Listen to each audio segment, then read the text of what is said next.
Welcome to this holiday edition of the Commentary Magazine Daily Podcast.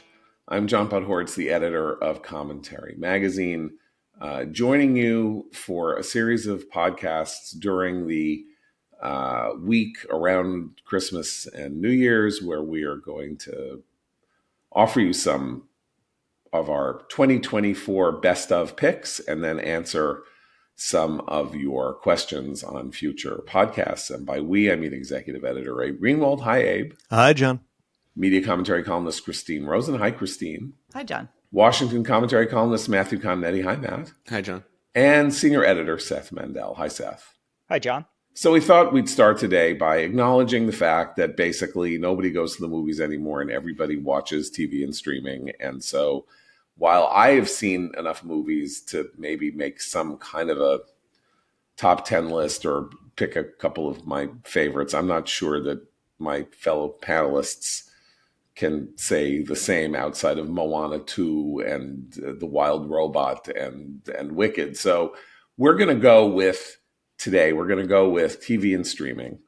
And everybody's going to offer you one.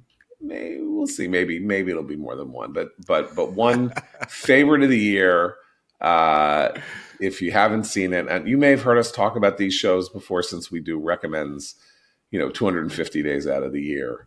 So I don't know who wants to go. I'm gonna do a spin. I'm gonna figure. Okay, Abe Greenwald, you go first with your TV pick of the year. I'm going to open with a curveball because my TV tastes are strange and fluid.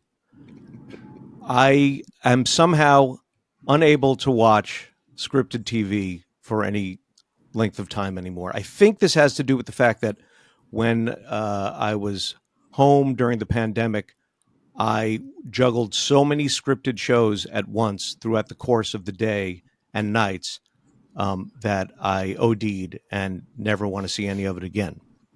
I have recently found a non-scripted show on Animal Planet. I'm a modest animal lover, not any type of fanatic. I have dogs. We are all pet people on the podcast here. Hopefully we have a lot of pet people among our listeners and viewers. And it is a delightful show called Dr. Jeff Rocky Mountain Vet. I love this show. It stars Dr. Jeff Young, veterinarian who looks exactly like Joe Walsh did when he was in the Eagles. His wife is a vet. It covers their whole team. Each episode, people bring in their sick dogs, their sick cats. He also goes out and spays a cheetah at a wildlife sanctuary or something. But people bring in their adorable animals. You're immediately sucked in because your heart goes out because the dog is throwing up or the cat is limping. And then you're engrossed in a bit of a medical mystery. Let's get the x-rays and go from here, says Dr. Jeff.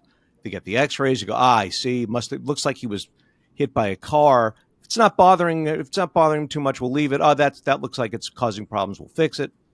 They remove things that the animals have swallowed, and then you watch the recovery, and then you see the follow-up a month later. Usually, everyone's very happy. There are tears of appreciation. How long are the episodes? I don't know, short. Okay. It's You're making it seem like it's an epic. Like half an hour? It's a half an hour? Like an epic journey. I don't know. I actually don't know. But Who you knows? consume a lot of them. So Hypnotized by it that it took Well, you 3 hours. Well, I pause a lot and come back to it. So, it's an ongoing thing, to catch up on these animals.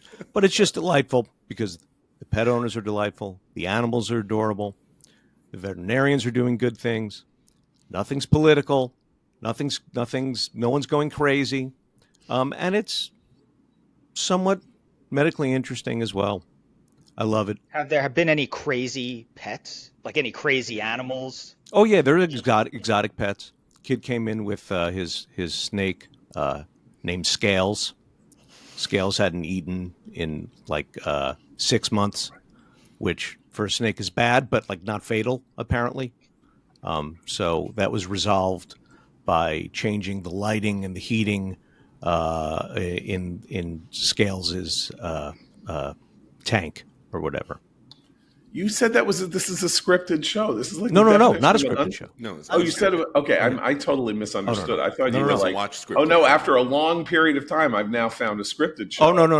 And then I thought, I wonder is like Jane Seymour playing Dr. Jeff? Oh, no. Medicine Woman, but no, Oh, no. apparently not. Okay, Frontier Veterinarian. so Dr. Jeff, Rocky Mountain Vet. Oh yeah, I on think Animal Abe has Planet. won. Great We way to should- start. Abe just won the recommends. I'm sorry. that Great way to wins. start. Okay, all right. Well, Christine, if you think that he won the recommends, you got to go second to see what Okay. you Well, can do. I'm going to be boring, and I refuse to limit myself to only one choice. Okay. Because both of these shows I loved. The first, obviously, Slow Horses, the most recent season. I have a Gary Oldman obsession. Truly, I've seen everything he's ever been in, even the terrible Dracula movie, and still love him. I would listen to him sit and read the phone book. But in this most recent season, although he's a little less front and center, he's still the sort of moral core of the show, which is just really well done. They go right up to the edge of sometimes becoming a little over the top on the plot, but then pull back. So Slow Horses, the most recent season, and then also the most recent season of Hacks, my other favorite show, with Jean Smart playing a sort of aging comedian who reinvents herself with the help of a young and quirky writer. And the show in this season has traced the arc of their relationship and their friendship, and some related family members in the Jean Smart character's life. But it's still well done, and its settings are in, not just dive bars where she's doing her stand-up and testing out new material, but also, Vegas. It's a wonderful portrait of the excess of Las Vegas and also LA. So those are my two recommends: the most recent seasons of Hacks and Slow Horses. The best Gary Oldman, by the way, is when he played Sid Vicious. Sid He was and Nancy. very good in that. Well, that was his was his great. breakout performance. Yeah, that it was was in the great. late But 1970s. he is great in everything. So Well, okay, I got to Nope, talk to you about a nope, movie don't say called it. Tiptoes. Got to talk about a movie called Tiptoes, yes, yeah. Well, the okay, worst fair movie enough. ever made, which I saw on an airplane, where he plays Matthew McConaughey's Ishtar was the worst twin movie brother. He and Matthew McConaughey. He's 11 years older than Matthew McConaughey. They're Oldman twin and brothers. Of course, Gary Oldman from Britain and Matthew McConaughey from Texas. And McConaughey is in love with a girl. He brings the girl home to his home, and all of his family are little people. And Gary Oldman is playing a 3'8" tall little person who is the twin brother of Matthew McConaughey. This was made in 2003. That he acted And the heck some out of of us that role. thought that maybe we had seen the back end of Gary Oldman. That he had Never. lost his. Okay, very important. Gary Oldman, politically good. For everyone who wants to listening to this podcast, That's Gary not why I Oldman like and his him. But yes, producer. it's I valid know. benefit. Yeah. I just think it's fair to say he and his producer, his partner Doug Urbanski, they are political friends of ours. I don't know Doug Urbanski and I don't know Gary Oldman, but I do know that they are sort of they're neoconish. So so it makes it even more wonderful to love Gary Oldman. Seth, what do you got? So I'm actually going to go with some recency bias, but it's genuine. It's not because of recency bias. I'm going to go with Netflix's series Black Doves.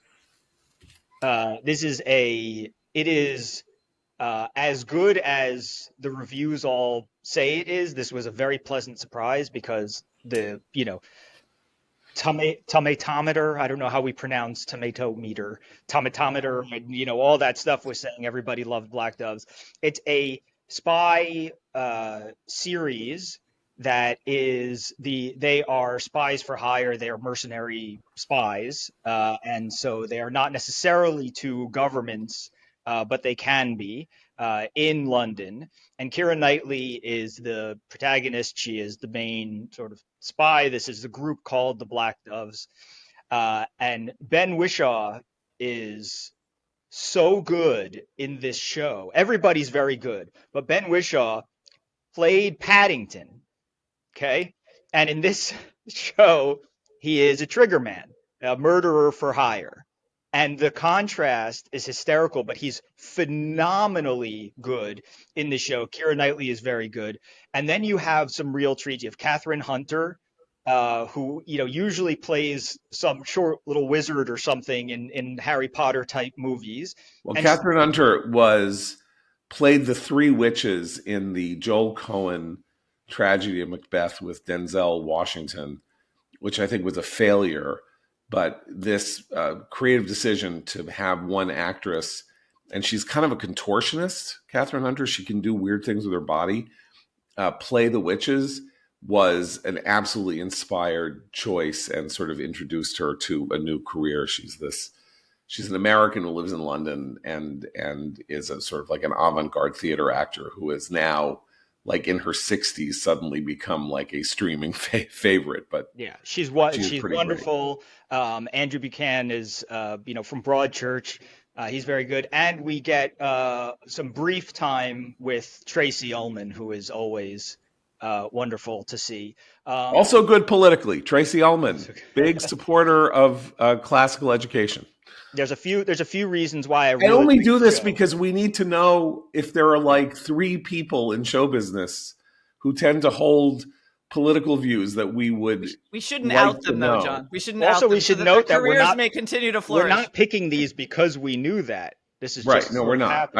I'm just. It could be that people who are good politically are better actors. Memory, we're not saying that, but it could. Right. I like the show for a few reasons. First of all, beyond the obvious, it's a fun spy show. First is that it is not based off a book. This is not an adaptation of a spy novel. It's original. It's an original screenplay. It's fantastic, and the writing is wonderful. And so there's an originality to it. This is a genuinely great spy miniseries. And it is not, the last great spy miniseries I remember seeing was probably The Night Manager, which was a John le Carré adaptation, probably the best le Carré adaptation. We don't need to get into a thing on that, but miniseries, the way that they have Carré, not good politically. Go ahead. Right. They have room to breathe, and this is 6 episodes. So it doesn't go on too long. That's fewer episodes than miniseries often are. It's just everything. They stuck the landing. They hit it perfectly. Another reason it's really good is because these are mercenary spies, and the show never becomes an anti-capitalist agitprop project. They never allow themselves to doze off into the easy, because the leader says we go to the highest bidder. And you could very easily see them jumping off from there into a kind of Western capitalist decadence and whatever. And they don't. The criminals are real criminals. The bad people are real bad people.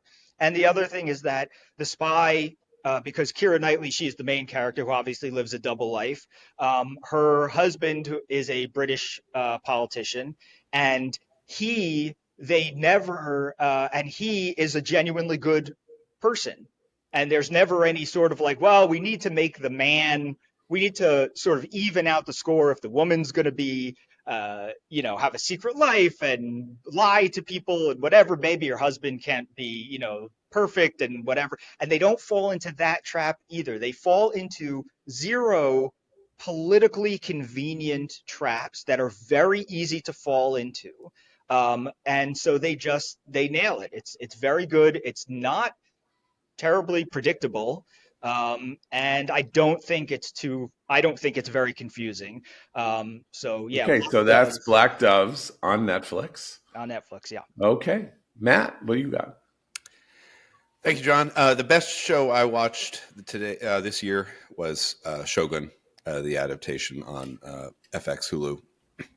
It won the most Emmy Awards, I think, in history, this past award show. And they were all deserved. It is just an incredible, incredible production, from the writing to the cinematography to the production design to, of course, the cast and the acting. to the sound and music. I highly recommend you watch Shogun if you have not already. I've, of course, sung its praises before in the show. I will also make a note. It's not the best television I've watched this year, but one of my favorite all-time comedy series, What We Do in the Shadows, is ending. And we're now in the final season of What We Do in the Shadows. What We Do in the Shadows is an adaptation of a movie that came out almost a decade ago about 3 vampires living in a home together. In the FX Hulu TV show, which premiered in 2019, there are 4 vampires living in an abandoned mansion in Staten Island, New York, in the present day. 1 from the 14th century, Nandor the Relentless. 2 from the 19th century, from Britain / a Greek country that they made up, and then the energy vampire, Colin Robinson, my favorite, who it's clear where his origin is, but he's just basic kind of early 21st century American.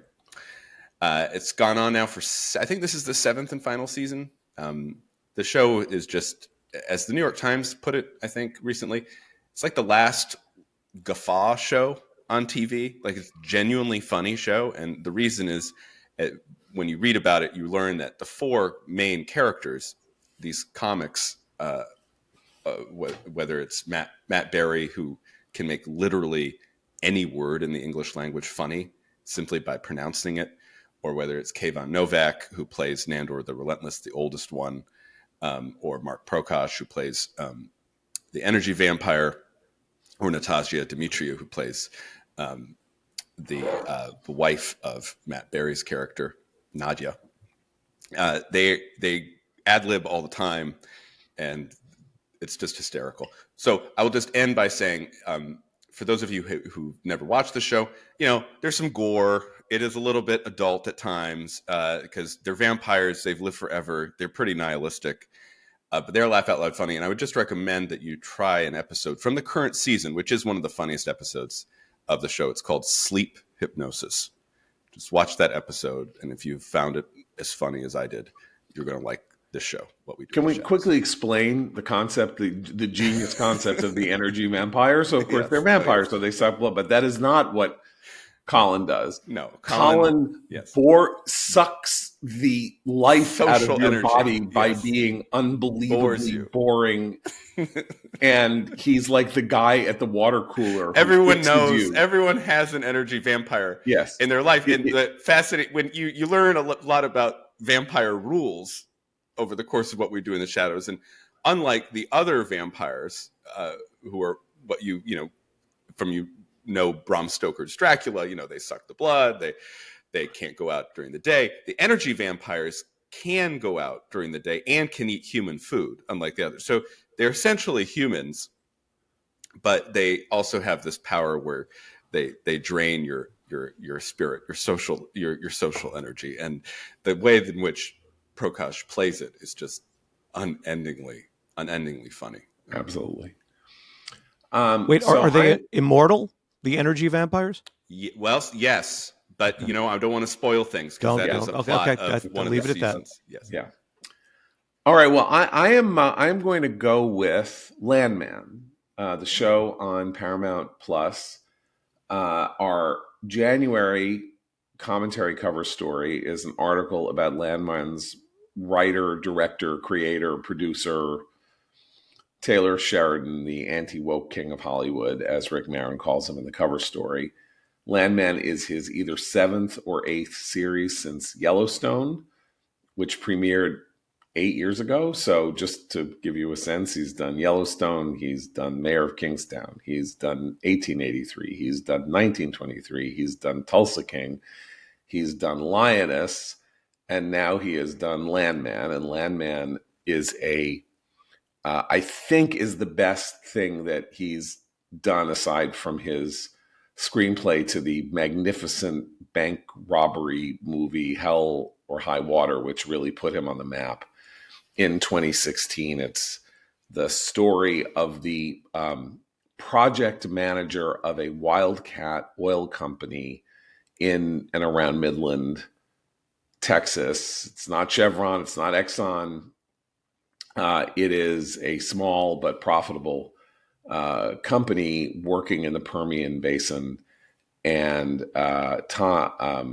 Billy Bob Thornton plays Tommy the Landman in one of what appears to be, after 6 episodes, one of the great television performances that has ever been given. And it is a highly realistic, unlike Yellowstone, which is actually kind of a fantasy, it's kind of weird merger of Western myth and The Sopranos and, sort of a real estate development and all this. This is an actual story about an industry that is extremely dangerous to work in, that has its own rules and regulations, that is in this very interesting relationship to the federal government, to state governments, and that has to maneuver around not only an atmosphere in which liberal Washington is hostile to the industry and what was looking for ways to destroy it, but also the Mexican drug cartels, which are using the same roads and using the same places and stealing planes owned by oil companies to transship drugs to America from Mexico.